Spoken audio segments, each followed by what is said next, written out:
आज हम देखेंगे बीए सेकंड ईयर में, ठीक है, तोड़ती पत्थर। कल हमने पढ़ा था हिंदी के सुमनों के प्रतिपत्र। आज हम पढ़ेंगे तोड़ती पत्थर। तो यहाँ निराला सूर्यकांत त्रिपाठी निराला जो है तोड़ती पत्थर में इस कविता में जो है कवि ने जो है सड़क पर पत्थर तोड़ने वाली एक साधनहीन मजदूरी की व्यवस्था का बड़ा ही मार्मिक व सजीव चित्रण किया है। देखते हैं तोड़ती पत्थर। वह तोड़ती पत्थर, उसे देखा उसे मैंने इलाहाबाद के पथ पर। वह तोड़ती पत्थर, कोई न छायादार पेड़ वह, जिसके तले बैठी हुई स्वीकार, श्याम तन भर बंधा यौवन, नत नयन प्रिय कर्म रतमन। तो यहाँ पर देखो कि वह तोड़ती पत्थर कौन है। वह तोड़ती पत्थर, वह पत्थर तोड़ रही है ना। देखा उसे मैंने इलाहाबाद के पथ पर। यहाँ कवि कहता है कि मैंने उसे इलाहाबाद के पथ पर देखा। वह तोड़ती पत्थर, वह पत्थरों को तोड़ रही थी। तो कवि कहता है कि इस सड़क पर पत्थर तोड़ने वाली एक साधनहीन मजदूरी की व्यवस्था का वर्णन किया है और वह मार्मिक व सजीव चित्रण भी किया है। तो कवि कहता है कि इलाहाबाद के पथ पर मैंने पत्थर तोड़ने वाली एक मजदूर स्त्री को देखा, है ना। कोई ना छायादार पेड़ वह, जिसके तले बैठी हुई स्वीकार। वहाँ कोई छायादार वृक्ष भी नहीं था, है ना, जिसके नीचे उसने काम करना स्वीकार कर रखा हो। तो कोई ना छायादार पेड़ वह, जिसके तले बैठी हुई स्वीकार, है ना, स्वीकार। श्याम तन भर बंधा यवन, श्याम तन भर बंधा यवन, ठीक है। और श्याम तन मतलब सांवला शरीर। नत नयन, नत मतलब उसका, है ना, नत नयन, नयन मतलब आँखें, और नत हो गई है अर्थात झुकी हुई है। तो उसकी आंखें जो है झुकी हुई है। प्रिय कर्म रतमन, और वह कर्मरत यानी कार्य में व्यस्त है, ठीक। तो देख रहे हैं कि यहाँ पर जो है वह तोड़ती पत्थर, देखा उसी मैंने इलाहाबाद के पथ पर। वह तोड़ती पत्थर, तो कवि कहता है कि मैंने इलाहाबाद के पथ पर पत्थर तोड़ने वाली एक मजदूर स्त्री को देखा। वहाँ कोई छायादार वृक्ष भी नहीं था, जिसके नीचे उसने काम करना स्वीकार किया हो, ठीक है। तो भाव यह है कि वह धूप में काम कर रही थी, ठीक है। छायादार वृक्ष नहीं है, अर्थात भाव यह है कि वह धूप में काम कर रही थी। श्याम तन भर बंधा यवन, उसका शरीर सांवला था और वह यवन से भरी हुई थी, ठीक है। नत नयन प्रिय कर्म रतमन, और लज्जा के कारण उसकी आंखें जो है झुकी हुई थी, है ना। नत नयन तो लज्जा के कारण उसकी आंखें झुकी हुई थी। और प्रिय कर्म रतमन, और उसका मन अपने काम में लीन था, ठीक है। प्रिय कर्म अपने काम में, अपने प्रिय काम के प्रति रतमन, ठीक है। तो उनका जो मन है अपने कार्य के प्रति, अपने काम में लीन था। भाव यह है कि वह अपने कार्य को पूरी लगन के साथ कर रही थी, ठीक है। अब देखते हैं आगे, है ना। गुरु हथौड़ा हाथ करती बार बार प्रहार, सामने तरु मालिका अट्टालिका प्रहार। तो यहाँ गुरु हथौड़ा हाथ करती बार बार प्रहार, और उसकी हाथ में भारी हथौड़ा था। गुरु हथौड़ा था, है ना। गुरु मतलब भारी, हथौड़ा, हथौड़ा हाथ मतलब हाथ। तो उसके हाथ में भारी हथौड़ा था, है ना। करती बार बार प्रहार, जिसके प्रहार से वह पत्थर तोड़ रही थी, बार बार प्रहार करके पत्थरों को तोड़ रही थी। सामने तरु मालिका अट्टालिका प्रकार। यहाँ पर तरु मालिका, है ना, तरु मतलब वृक्ष और मालिका मतलब पत्तियाँ। तो वृक्षों की पत्तियाँ, और अट्टालिका, अट्टालिका मतलब होता है ऊंचे ऊंचे भवन, है ना। प्रकार, प्रकार मतलब होता है चार दीवारी। तो करती बार बार प्रहार, सामने तरु मालिका अट्टालिका प्रकार। तो उसके सामने जो है वृक्षों की पत्तियां थी और चार दीवारी से घिरी हुई ऊंचे ऊंचे भवन थे, ठीक। तो देखो गुरु हथौड़ा हाथ करती बार बार प्रहार, सामने तरु मालिका अट्टालिका प्रकार। तो उस स्त्री के सामने वृक्षों की पत्तियां थी और चार दीवारी से घिरे हुए ऊंचे ऊंचे भवन थे, ठीक। नेक्स्ट देखते हैं। चढ़ रही थी धूप गर्मियों के दिन, दीवा का तमतमाता रूप, उठी झुलसाती हुई लू, रुई ज्यों जलती हुई भू, गर्द चिनगी छा गई, प्राया हुई दोपहर, वह तोड़ती पत्थर। तो चढ़ रही थी धूप, है ना, गर्मियों के दिन। तो इसका अर्थ क्या होगा कि वह एक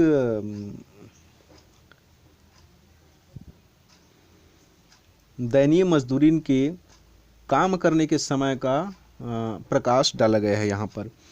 तो कवि में कविता ने, है ना, कविता में कवि ने जो है तोड़ती हुई पत्थर, जो स्त्री है वो जो पत्थर को तोड़ रही है, उसमें एक दयनीय मजदूरी के काम करने के समय पर प्रकाश डाला गया है कि वहाँ किस प्रकार काम कर रही है ना। तो चढ़ रही थी धूप, गर्मियों के दिन, दीवा का तमतमाता रूप, उठे झुलसाती हुई लू, रुई ज्यों जलती हुई भू, भू मतलब भूमि, गर्द चिनगी छा गई, प्राया हुई दोपहर, वह तोड़ती पत्थर।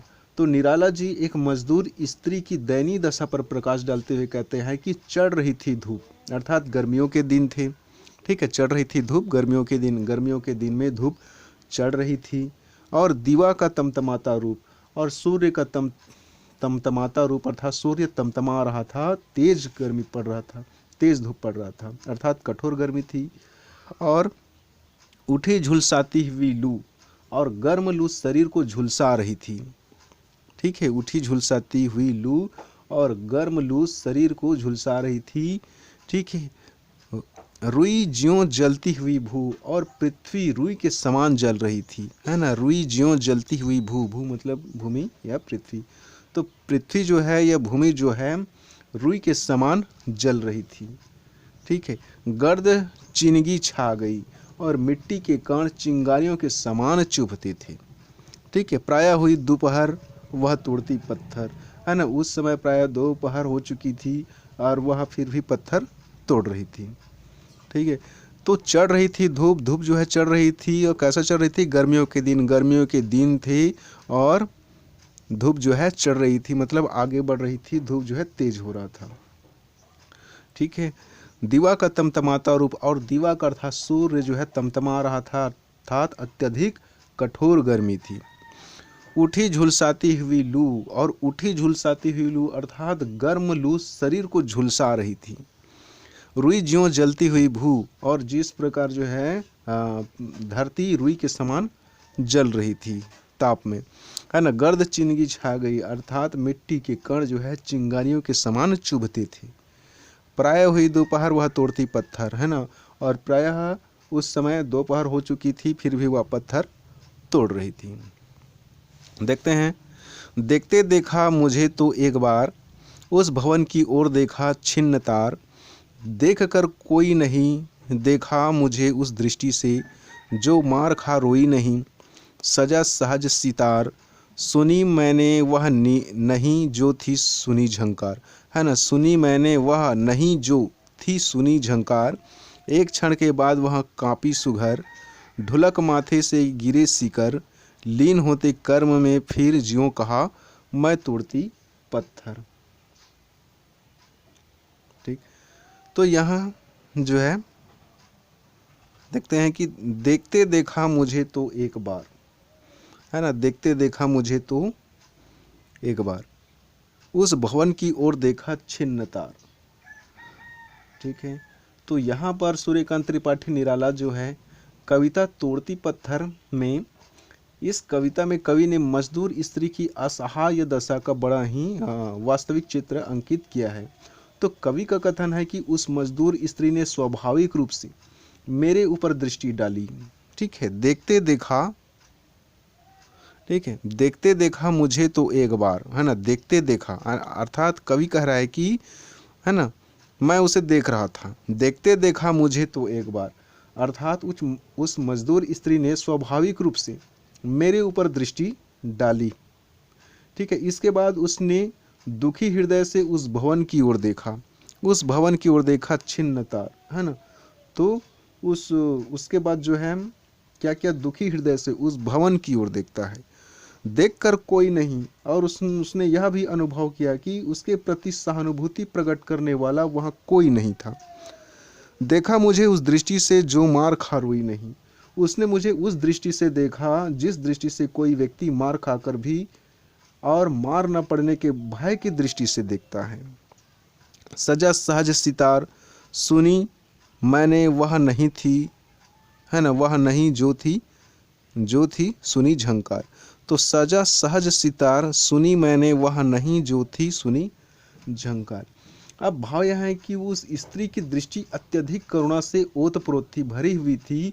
उस नारी हृदय से करुणा की जो झंकार मुझे सुनाई दी, ठीक है, वह करुण ध्वनि संभवतः सितार वादन में कुशल व्यक्ति भी उत्पन्न नहीं कर सकता।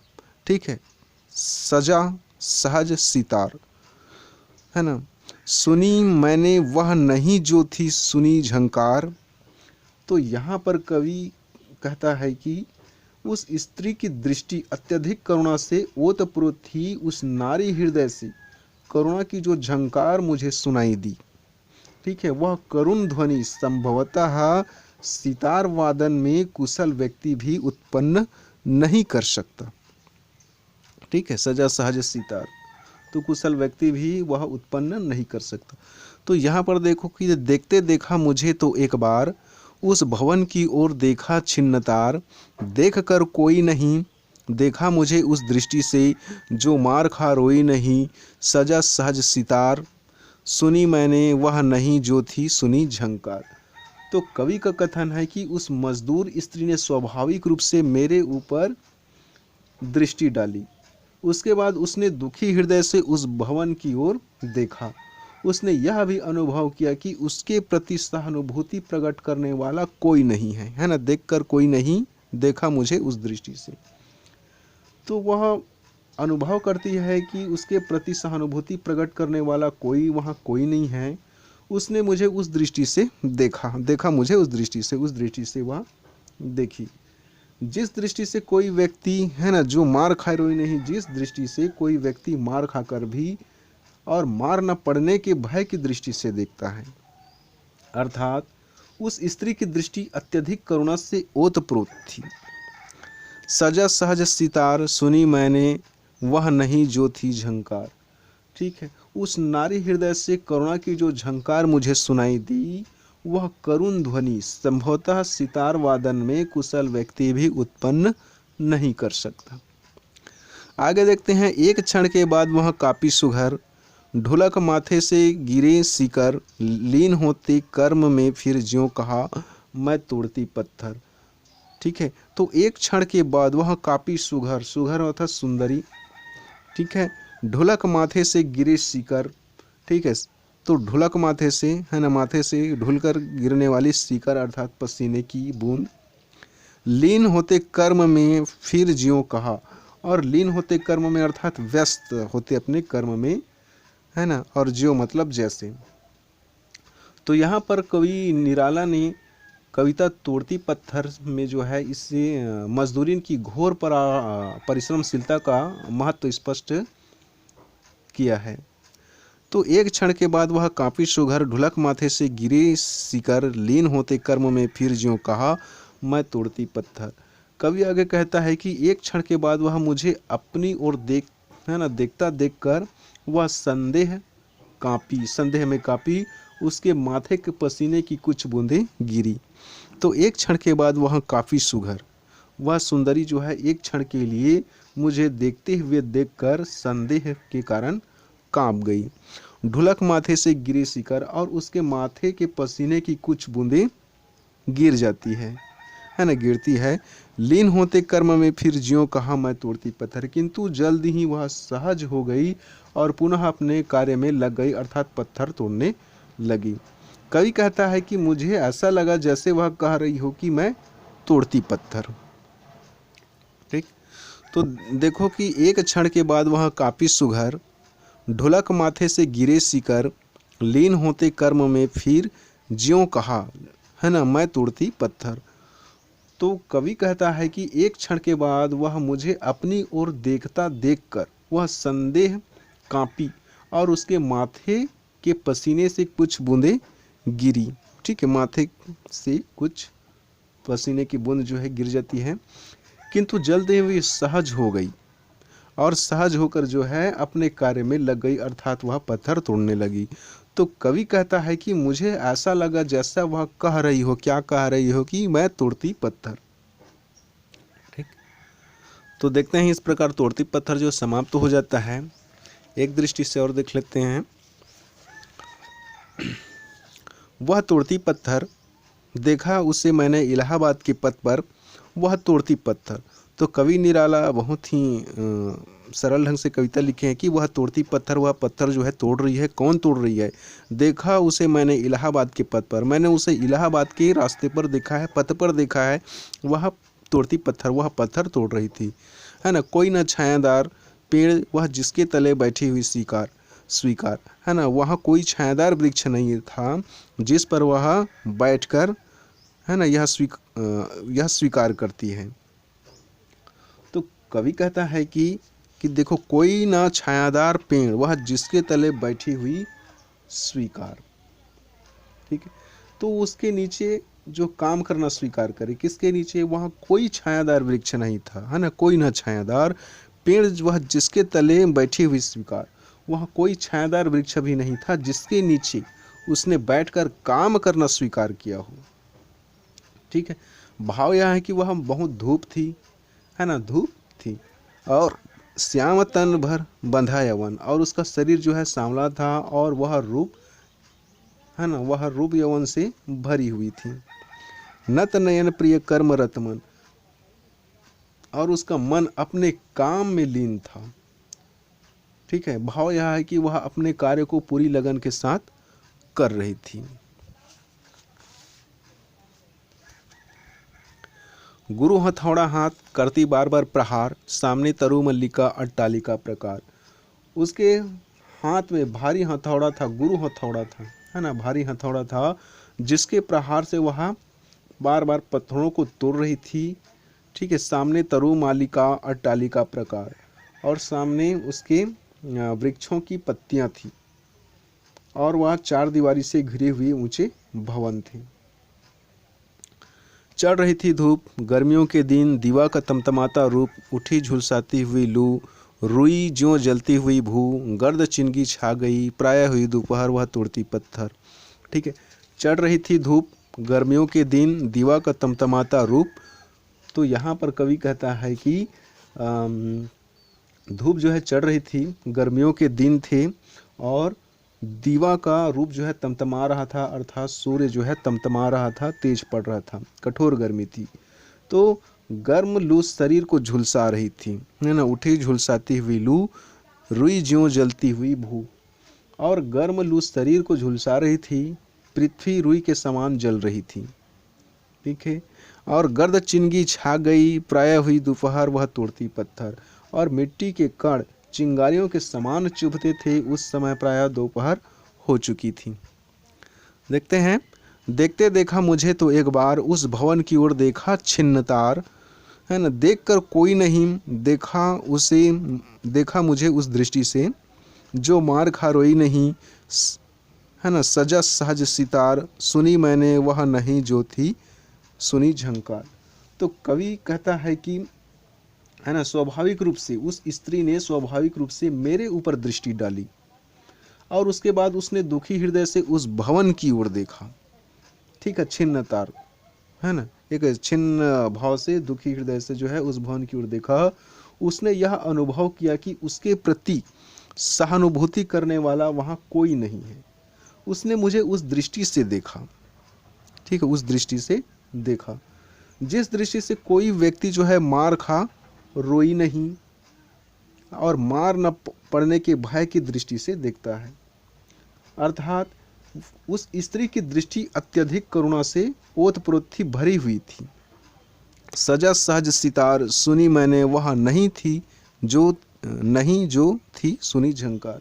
तो कवि कहता है कि उस नारी हृदय में करुणा की जो झंकार मुझे सुनाई दी, वह करुण ध्वनि संभवतः सितार वादन में कुशल व्यक्ति भी उत्पन्न नहीं कर सकता, है ना। सजा सहज सितार, तो सितार वादन में जो कुशल व्यक्ति है वह भी वह ध्वनि, करुण ध्वनि उत्पन्न नहीं कर सकता। एक क्षण के बाद वह काफी सुघर ढुलक माथे से गिरे शिकर, लीन होते कर्म में फिर ज्यों कहा मैं तोड़ती पत्थर। अब यहाँ कवि कहता है कि एक क्षण के बाद वह मुझे अपनी ओर देखते हुए देखकर संदेह से कांपी और उसके माथे से पसीने की कुछ बूंदें गिरी।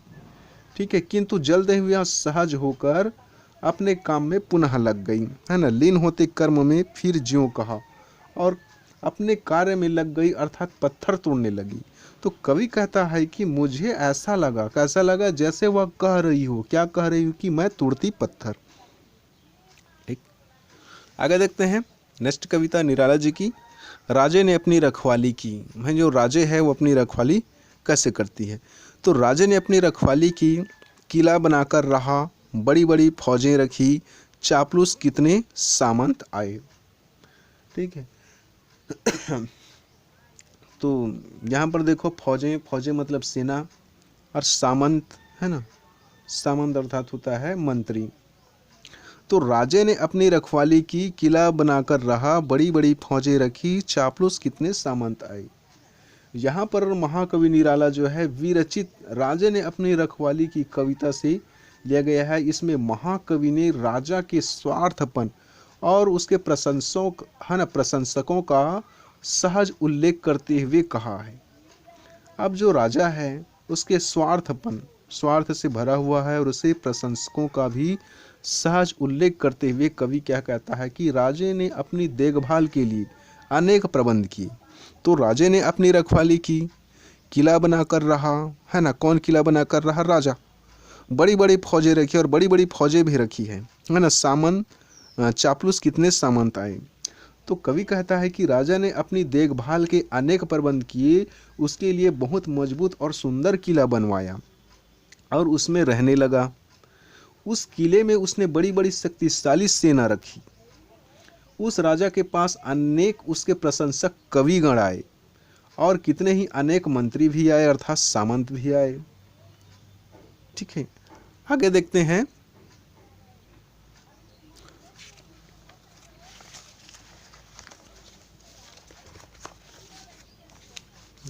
मतलब कि लकड़ी पकड़े हुए, ठीक है, कितने ब्राह्मण आए, पोथियों में जनता को बांधे हुए। कवियों ने उसकी बहादुरी के गीत गाए, लेखकों ने लेख लिखे, ऐतिहासिकों ने इतिहास के पन्ने भरे, नाट्य कलाकारों ने कितने नाटक रचे, रंगमंच पर खेले।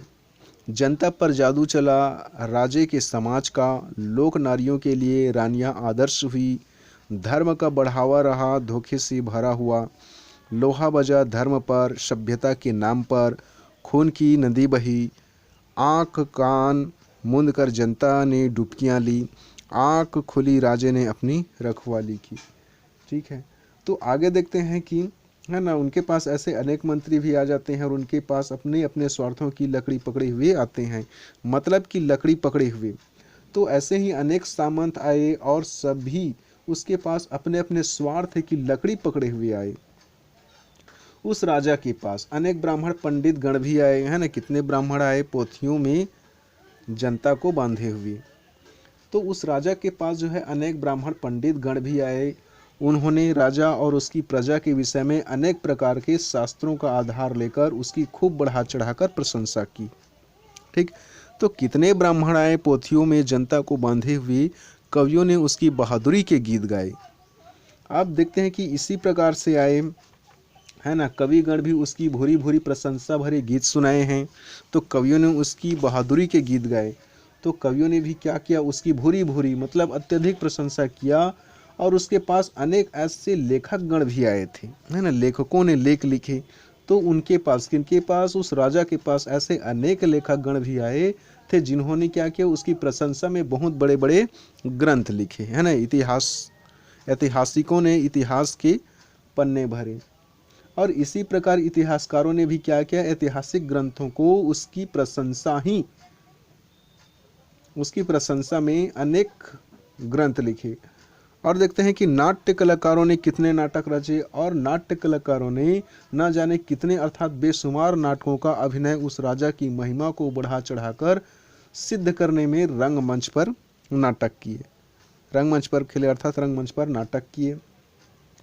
तो कहने का भाव यह है कि राजा ने अपने प्रबंध को हर प्रकार से सुदृढ़, प्रशंसनीय और जनप्रिय रूप में किए हैं।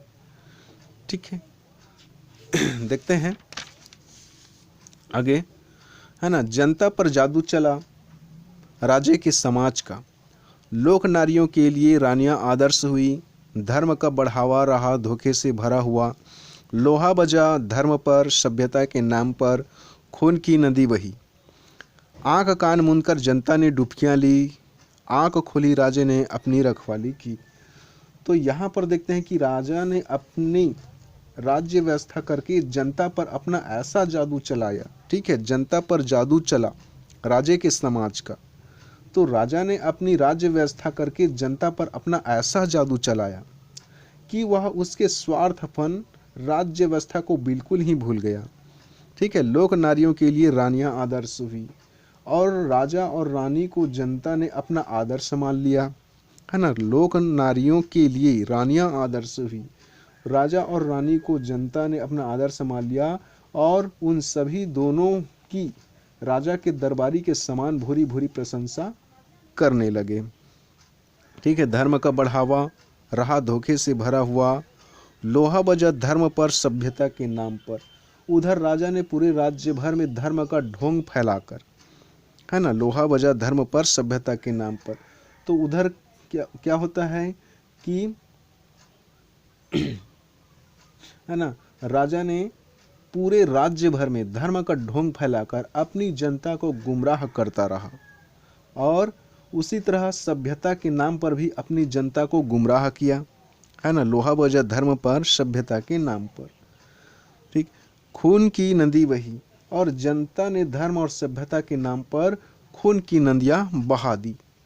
ठीक है, इस प्रकार सारी जनता उस राजा के भुलावे छलावे में अपने आंख कान को बंद करके अर्थात बिल्कुल चुपचाप पड़ी रही। कुछ समय उस जनता की समझ रूपी जब आंखें खुली तो उसने देखा कि राजा तो केवल अपनी ही रखवाली अर्थात अपनी व्यवस्था का ताना बाना बुनता रहा, हम सब तो उसकी इस व्यवस्था से कोसों दूर फेंके गए थे। ठीक है, तो हम देखते हैं कि जनता पर जादू चला राजे के समाज का, है ना। राजे के समाज का जो है जनता पर जादू चल जाता है। तो राजा ने अपनी राज्य व्यवस्था करके जनता पर अपना ऐसा जादू चलाया कि वह उसके स्वार्थ में राज्य व्यवस्था को बिल्कुल भी भूल गया, है ना। और लोक नारियों के लिए रानियां आदर्श हुई और राजा और रानी को जनता ने क्या माना, अपना आदर्श मान लिया। ठीक है, आदर्श हुई, राजा रानी को आदर्श मान लेते हैं और धर्म का बढ़ावा रहा धोखे से भरा हुआ। ठीक है, उन दोनों की राजा के दरबारी के समान भारी भारी प्रशंसा करने लगे। ठीक है, उन, है ना, सभी उन दोनों की, किनकी, और राजा रानी की। तो जनता ने उन, है ना, सभी उन जनता या सभी जनता उन दोनों की राजा के दरबारी के समान, है ना, भूरी भूरी प्रशंसा करने लगे कि हमारे राजा ऐसा है, रानियां आदर्श ऐसा करके। तो उधर राजा ने पूरे राज्य भर में धर्म का ढोंग फैलाकर, है ना, धर्म का बढ़ावा रहा धोखे से भरा हुआ। तो उधर राजा ने पूरे राज्य भर में धर्म का ढोंग फैलाकर, है ना, अफवाह फैलाकर अपनी जनता को गुमराह करता रहा। ठीक है, और इसी तरह उसने सभ्यता के नाम पर भी अपनी जनता को गुमराह किया। ठीक, तो लोहा बजा धर्म पर, सभ्यता के नाम पर खून की नदी बही और लोगों ने उस धर्म और सभ्यता के नाम पर जो है, या जनता ने धर्म और सभ्यता के नाम पर खून की नदियां बहा दी, क्योंकि राजा और रानी को उन्होंने, जनता ने आदर्श मान लिया था। जो राजा रानी बोले वही ही उनका निर्णय था। तो लोगों ने क्या किया या जनता ने क्या किया, धर्म और सभ्यता के नाम पर खून की नदियां बहा दी। इस प्रकार सारी जनता उस राजा के भुलावे छलावे में अपनी आंख कान को बंद करके, है ना, आंख कान मूंद कर जनता ने डुबकियां ली। तो जनता जो है चुपचाप पड़ी रही कुछ समय, है ना। उस जनता की समझ रूपी आंखें खुली, आंख खुली राजे ने अपनी रखवाली की। जब आंख खुलती है किसकी, जनता की, तो उन्होंने देखा कि राजा तो केवल अपनी ही रखवाली अर्थात अपनी ही व्यवस्था का ताना बाना बुनता रहा, हम सब तो इसकी इस व्यवस्था से कोसों दूर फेंके गए थे। और देखा तो राजा ने अपनी रखवाली की अर्थात अपनी क्या किया है, राजा ने अपनी ही रखवाली की है। ठीक, देख लेते हैं एक बार और। हेडिंग है हमारा, है ना, निराला की कविता राजे ने अपनी रखवाली की। तो किसने अपनी रखवाली की? राजे ने। राजा ने अपनी रखवाली की। किस प्रकार रखवाली करता है? तो देखते हैं कि राजे ने अपनी रखवाली की, किला बनाकर रहा, बड़ी बड़ी फौजें रखीं, चापलूस कितने सामंत आए। तो यहाँ पर देखो कि राजा ने अपनी देखभाल के लिए अनेक प्रबंध किए और इसके लिए बहुत मजबूत और सुंदर किला बनवाया, है ना, किला बनाकर रहा। और किला बनाने के बाद क्या किया? उसमें रहने लगा। तो राजे ने अपनी रखवाली की, किला बनाकर रहा, बड़ी बड़े फौजें रखी, चापलूस कितने सामंत आए। तो राजा ने अपनी देखभाल के अनेक प्रबंध किए हैं, अनेक व्यवस्था किए हैं और इसके लिए उसने बहुत मजबूत और सुंदर किला बनवाया और उसमें रहने लगा। उस किले में उसने क्या किया? बड़ी बड़ी शक्तिशाली सेना रखी। ठीक है, बड़ी बड़ी फौजें रखी, बड़ी बड़ी शक्तिशाली सेना रखी, फौजें रखी। उस राजा के पास उनके प्रशंसक, है ना, बहुत आए। चापलूस कितने सामंत आए और कितने ही अनेक, है ना, सामंत आए, चापलूस सामंत आए, अर्थात उनकी प्रशंसा करने वाले, है ना, कितने ही मंत्री आए। देखते हैं,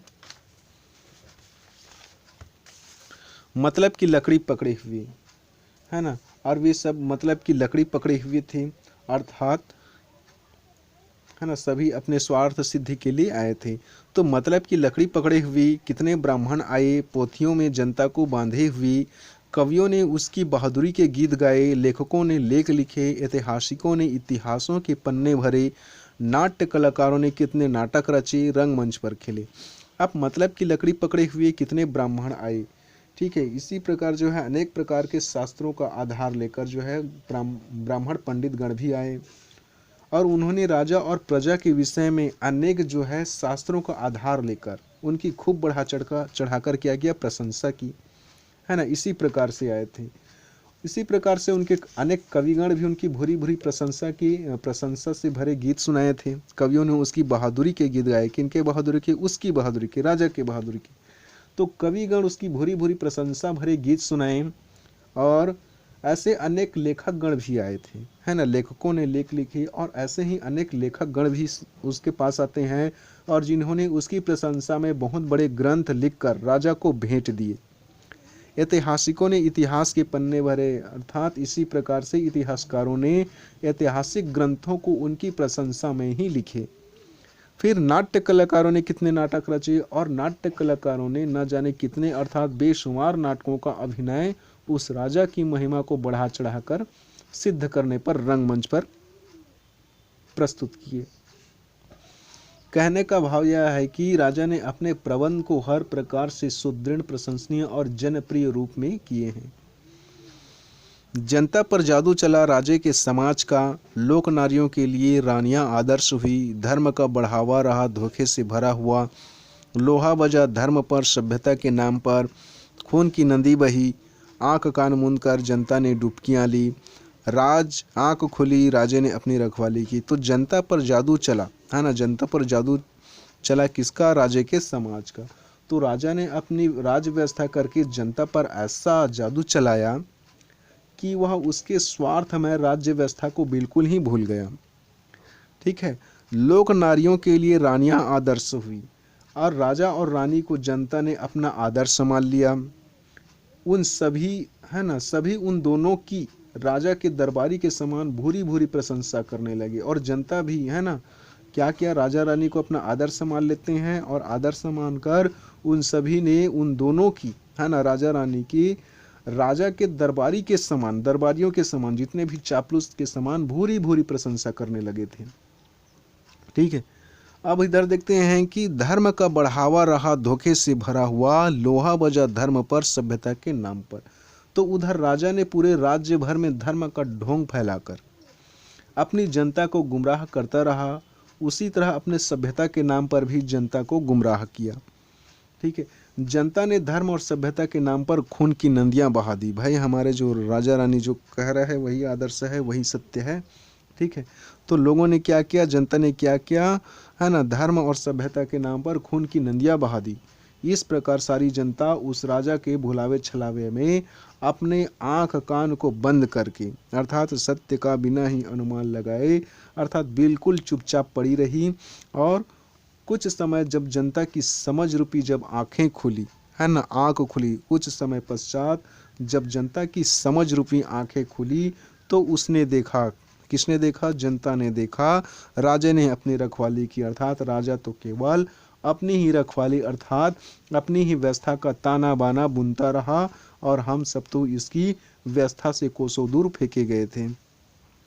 ठीक, ये होता है। आज के लिए हो गया था तो वह तोड़ती पत्थर। फिर सेकंड है राजा ने अपनी रखवाली की। ठीक, इस प्रकार हो गया ये निराला की कविता।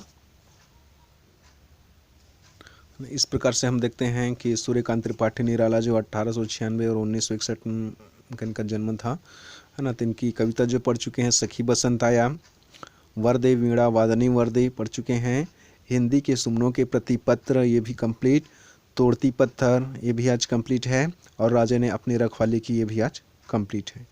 ठीक है, इस प्रकार जो सूर्यकांत त्रिपाठी निराला की जो कविता है वो समाप्त हो चुका है। 1 2 3 4 5 है ना, 5 कविता है, 5 कविता जो है समाप्त हो चुका है। अगले बार हम पढ़ेंगे सुमित्रानंदन पंत, सुमित्रानंदन की पंत की कविता के बारे में। ठीक है, तो सुमित्रानंदन पंत के बारे में आप लोग पढ़ के रखना, है ना, इनका जन्म स्थान, इनकी रचनाएं और इन्होंने ऐसा कौन सा कार्य किया है जिसके अनुसार इससे सुमित्रानंदन पंत को जाना जाता है हिंदी साहित्य में। ठीक है, ये आपका होमवर्क है कि आप सुमित्रानंदन का जीवन परिचय, है ना, उनके कला भाव पक्ष या कला पक्ष पढ़ कर आए। कल क्लास होगी। ठीक है, आज के लिए इतना।